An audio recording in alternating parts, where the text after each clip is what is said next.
Welcome back to the deep dive. You guys really wanted us to cover the Lucy Letby case, and well, it's definitely a heavy one, to say the least. It's the kind of case that really sticks with you. For sure. So today, we're going to really dive deep into this whole story of this British nurse who was just recently convicted of murdering infants in her care. Yeah. And she was working in the NICU, no less. Exactly. So we'll be pulling mostly from this true crime podcast episode called The Most Evil Nurse. Definitely a fitting title. I know, right?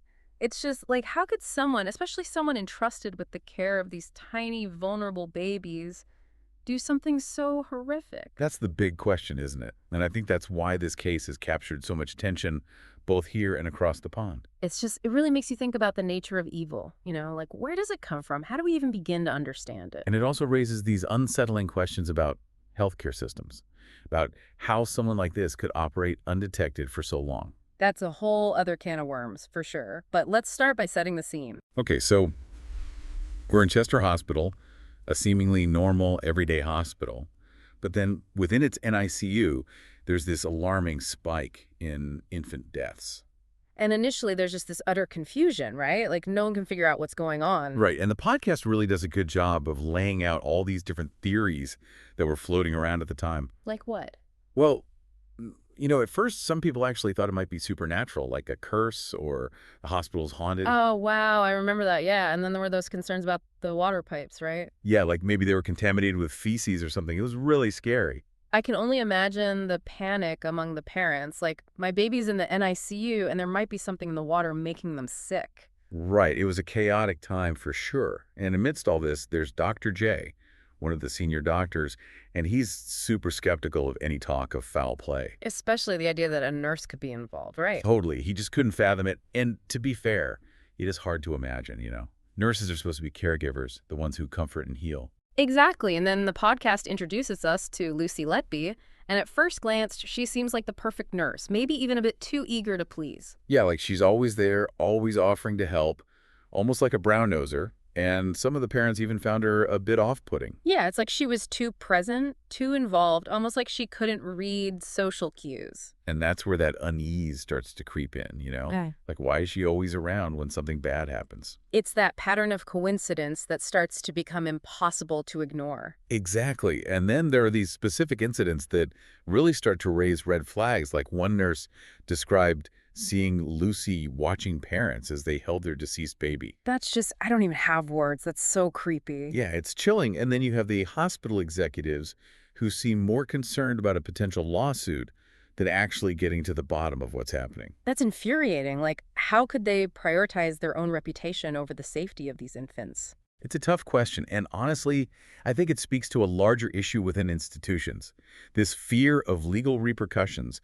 that can sometimes overshadow ethical obligations. Yeah, and in this case, it took a few courageous doctors, like Dr. B, to really push for an external investigation. They basically said, hey, something's not right here, we need to get outside help, and thank goodness they did. Because who knows how long this would have gone on otherwise. Exactly. They really put their necks on the line to advocate for these babies. And then, of course, the big turning point comes when Dr. B discovers this medical anomaly in baby Freddie's insulin levels. That's the smoking gun, right? It directly links Lucy to potential foul play. And then the police search her home and find all this damning evidence, like medical records hidden under her bed and those unsettling diary entries. And of course, who could forget that infamous sticky note?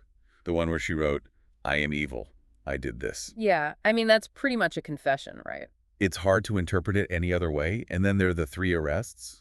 And throughout it all, she remains eerily calm, which is just so bizarre considering the gravity of the accusations. It's that disconnect between her outward demeanor and the horrific nature of the crimes that makes this case even more perplexing. Like, is she a sociopath? Is she putting on an act?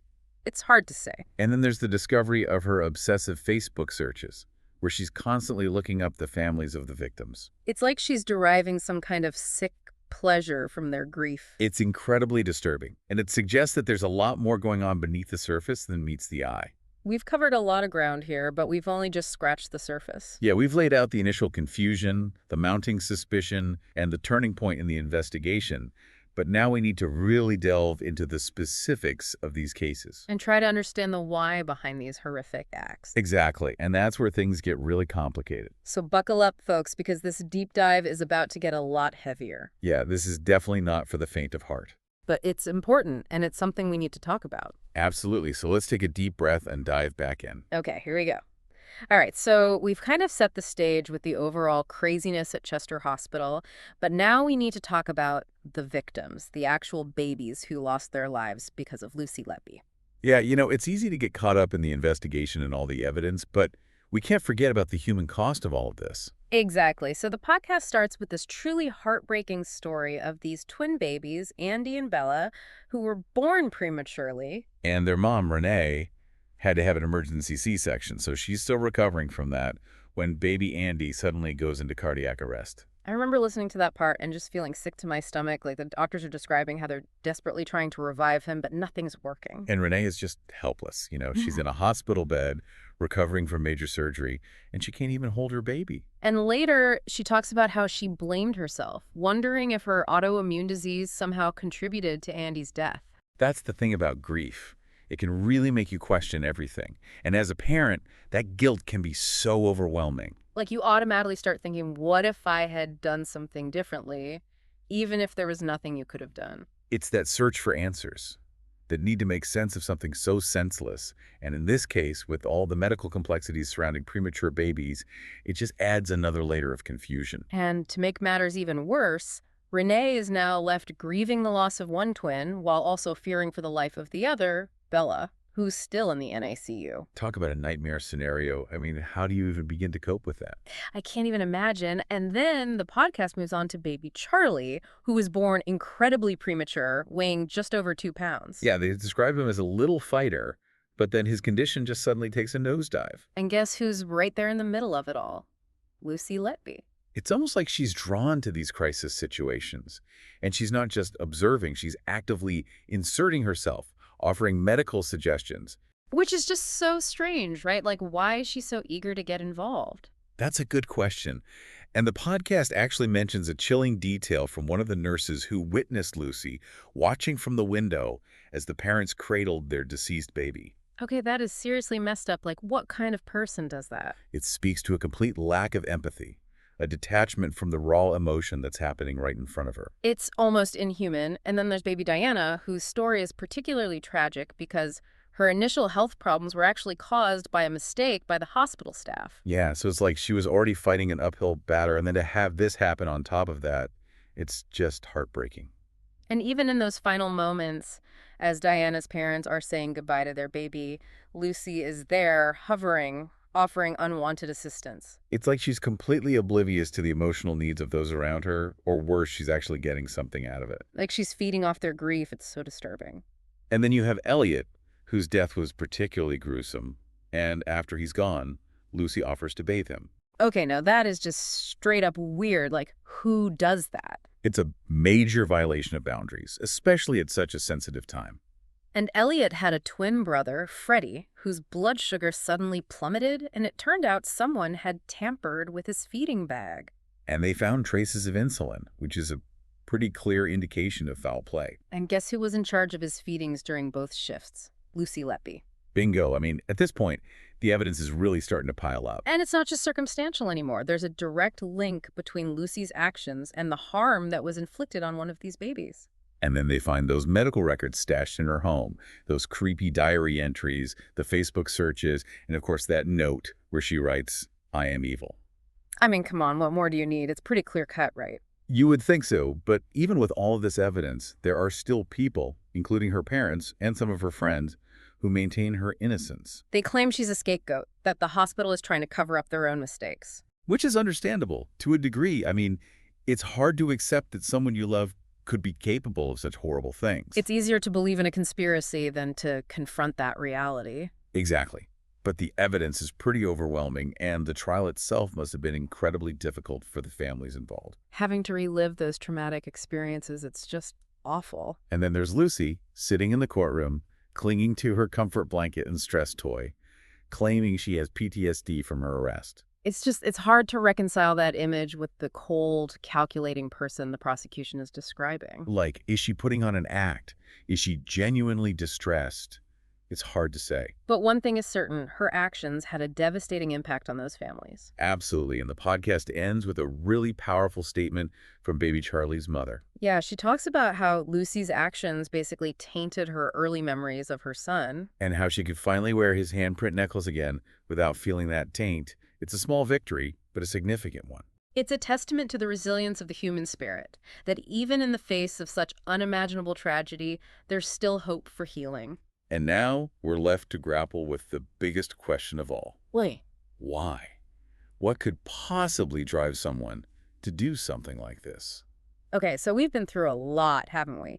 The whole chaotic scene at Chester Hospital, the evidence against Lucy Leppy, and those absolutely heartbreaking stories of the babies and their families. It's heavy stuff, no doubt. It really is. And, after all that, the biggest question is still hanging there, like, why?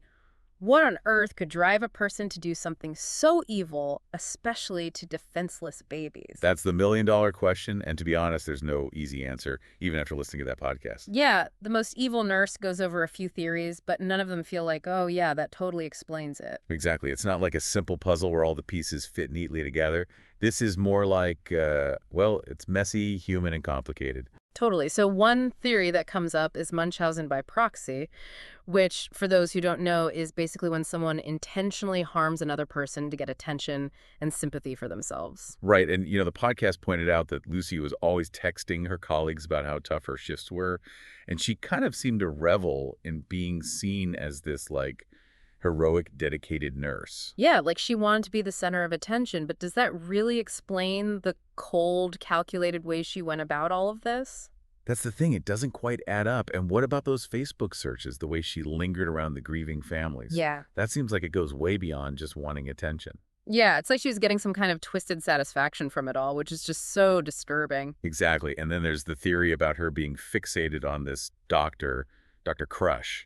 Oh, right. The podcast talks about how she had this kind of crush on him, but did she really orchestrate all of this just to get his attention? I mean, come on. It seems far-fetched, right? Like, to cause so much pain and suffering just to try and impress one person. It just doesn't make sense. And even if that was part of it, it still doesn't explain the sheer cruelty of her actions. Absolutely. And then there's the whole angel of death theory, which is pretty terrifying, but also hard to ignore. Right, like she got some sort of sick power trip from deciding who lived and died. It's a chilling thought, but it does align with how methodical and almost experimental her crimes were. Yeah, like the air bubbles, the insulin overdoses, the physical assaults. It's like she was trying out different methods. And the fact that she never confessed, never showed any remorse, even when faced with all that evidence, it makes you wonder. Like, did she really believe she was innocent, or was she just a master manipulator? We may never know for sure, and that's part of what makes this case so unsettling. For sure. But one thing we can't ignore is that the hospital's infant mortality rate plummeted after Lucy was removed. That's not a coincidence. It's a clear indication that her actions had a direct impact on the lives of those babies. And it's a stark reminder that sometimes evil is just a choice that one person makes to inflict harm on others. And those choices can have devastating, far-reaching consequences, as we've seen in this case. This whole deep dive has been a roller coaster. I mean, we've felt horror, anger, sadness, and even frustration with the system. It's a lot to process, and it really highlights the fact that evil can exist anywhere, even in places where we expect care and compassion. Like a hospital, a place dedicated to healing. Exactly, and I think it's a reminder that we can never be complacent. We always have to be vigilant in protecting those who can't protect themselves. And we need to hold institutions accountable for ensuring the safety and well-being of those in their care. Absolutely. And on a personal level, I think it's also a reminder to trust our instincts. If something feels off, if someone's behavior is raising red flags, we have a responsibility to speak up. It might feel uncomfortable, but sometimes that simple act of saying something can make all the difference. You can literally save lives. So yeah, this has been a heavy one, but an incredibly important conversation to have. I agree. These are the tough topics that we need to be talking about. Exactly. So thank you for joining us on this deep dive into the Lucy Leppy case. And as always, we encourage you to check out the show notes for further reading and resources. And if this case has sparked any thoughts or questions for you, please share them in the comments. We'd love to hear from you.